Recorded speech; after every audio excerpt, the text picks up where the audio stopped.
ఎక్కడ గుర్తుకు వచ్చిన సందర్భం లేదు. ఆయన ముఖ్యమంత్రిగా ఉన్న సమయంలోనే బీజేపీకి సంబంధించిన దేవాదాయ ధర్మాదాయ శాఖ మార్చిలు బీజేపీ మంత్రి ఉన్నప్పటికీ కూడా కృష్ణా పుష్కరాల పేరు మీద విజయవాడ నడిబొడ్డులో 40 పైచిల దేవాలయాన్ని నిర్దాక్షిణ్యంగా కూల్చేసి ఏ సంప్రదాయాల్ని పాటించకుండా అక్కడున్న హిందూ దేవతలన్నీ కూడా మున్సిపాలిటీ గార్బేజ్ ట్రాన్స్పోర్ట్ చేసే ట్రాక్టర్లో పాడేసి డంపింగ్ యార్డ్లో విసిరేసిన సందర్భం కూడా మరి ఆవిడకి ఎక్కడ గుర్తొచ్చిన సందర్భం కనపడలా. అలాగే గత 5 సంవత్సరాల్లో అనేక దేవాలయాల మీద దాడులు జరిగినాయి, లేకపోతే ఇంకోటి రథాలు కాలిపోయినాయని ఏదో చెప్పడం జరిగింది. దానికి కారణం ఎవరు? ఉద్దేశపూర్వకంగా ప్రభుత్వం మీద ఏదో బురద జల్లాలనే కార్యక్రమం పెట్టుకుని కొంతమంది సడన్గా విద్రోహ శక్తులు అనాలా, లేకపోతే పార్టీలోనే దానికి ఒక ఏదన్నా కావాలని క్రియేట్ చేశారా అన్నది అందరికీ తెలిసిన విషయమే.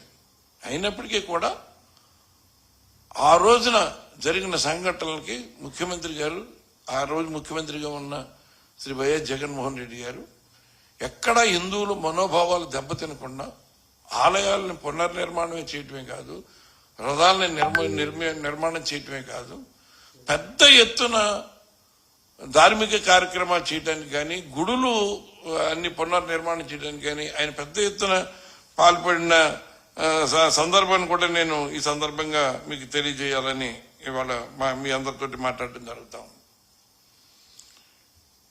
ఎందుకంటే ఈ పురంధేశ్వర్ గారు మాట్లాడిన పొలిటికల్ స్పీచ్ కేవలం చంద్రబాబు నాయుడు గారి ప్రయోజనాలను కాపాడటమే ధ్యేయంగా పెట్టుకుని మాట్లాడినట్టుగా ఉంది. కానీ అది ఒక హిందూ సమాజం, ఒక హైందవ శంకారావం అనే పేరుతోటి రాజకీయాలకు అతీతంగా ఏర్పాటు చేసిన సమావేశంగా వారు భావించలేదు. అక్కడ మాట్లాడిన మఠాధిపతులు కానీ పీఠాధిపతులు కానీ వారి యొక్క భావాలని, భావజాలాన్ని ఎలా చేయాలో చెప్పడం జరిగింది. ఇవాళ వారు చెప్పినట్టుగా ఇవాళ నిజంగా ఏదైతే హైందవ శంకారావంలో వివిధ మఠాధిపతులు కానీ పీఠాధిపతులు కానీ వారు చెప్పింది ఏంటంటే, హిందూ దేవాలయాల్లో అభివృద్ధి గురించి, దేవాలయాల్లో ఉన్న అర్చకుల గురించి, దేవాలయాల్లో జరగవలసిన కైంకర్యాల గురించి అన్ని కూడా వివరించడం జరిగింది. గడిచిన 5 సంవత్సరాలు జగన్మోహన్ రెడ్డి గారి టైంలో హిందూ దేవాలయాల్ని ఎంత పెద్దగా పునరుద్ధరించామంటే, అంటే ముందుగా 5 లక్షల లోపులో ఉన్న లక్షలాది దేవాలయాల్ని ప్రభుత్వ అజమాయిషి నుంచి తప్పించి అక్కడ ఉన్న స్థానిక నిర్వాహకులకి అప్పచెప్పడం జరిగింది. అలాగే దేవాలయాల్లో ఉన్న అర్చకులకి కనీస వేతనాలన్నీ కూడా వేతనాలు పెంచిన కార్యక్రమం కూడా జగన్మోహన్ రెడ్డి గారి ప్రభుత్వంలోనే జరిగింది.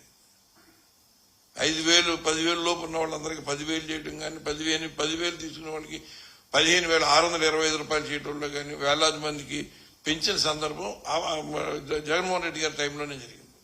అలాగే అర్చకులకి రిటైర్మెంట్ అన్నది లేకుండా ఆరోగ్యరీత్యా వారు ఆరోగ్యంగా ఉన్నంతకాలం వారు కొనసాగేలాగా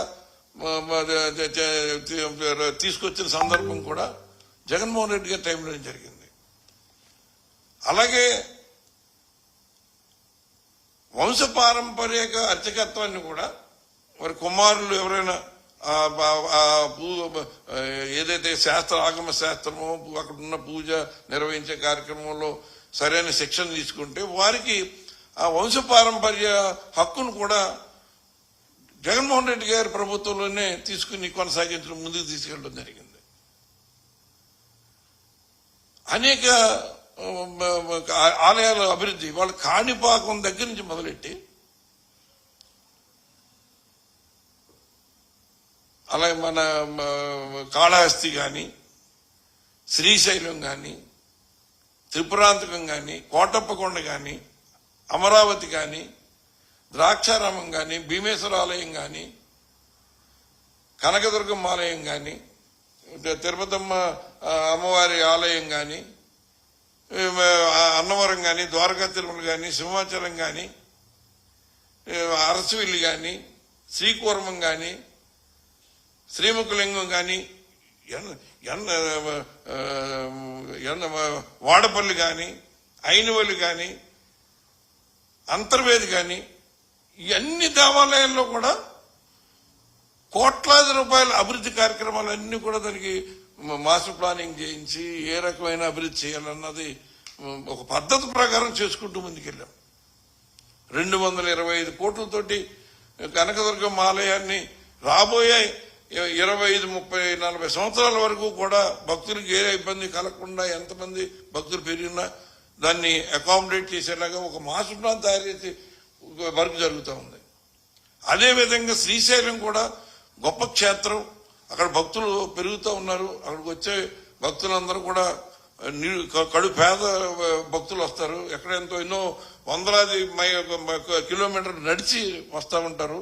అటు మహారాష్ట్ర, కర్ణాటక, తెలంగాణ, తమిళనాడు నుంచి. వారికి నమ్మకం ఏంటంటే అక్కడ ఒక రాత్రి నిద్ర చేయాలనుకుంటారు, కానీ అక్కడ వాళ్ళకు అకామిడేషన్ ఉండే పరిస్థితి